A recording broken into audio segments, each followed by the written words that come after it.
اشفاق احمد لکھتے ہیں کہ ایک سوال نے مجھے ہمیشہ بہت پریشان کیا کہ آخر مومن اور مسلم میں فرق کیا ہے۔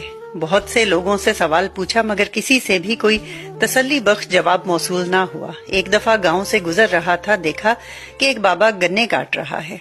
نہ جانے کیوں دل میں خیال آیا کہ ان سے یہ سوال پوچھوں۔ میں نے بابا جی کو سلام کیا اور اجازت لے کر سوال پوچھا۔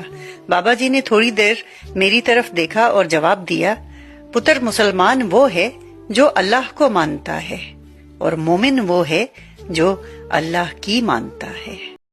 کبھی کبھی خاموش ہو جانا بھی بہتر ہی ہوتا ہے، بجائے اس کے کہ ہم لوگوں کو سنا سنا کر بتائیں کہ ہمیں کیسا محسوس ہو رہا ہے۔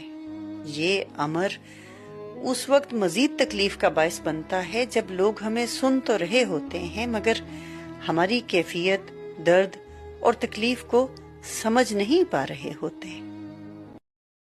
جب آپ وصیت نامہ لکھنے بیٹھیں گے تو آپ کو پتا چلے گا کہ واحد شخص جس کا آپ کے مال میں کوئی حصہ نہیں وہ آپ خود ہیں۔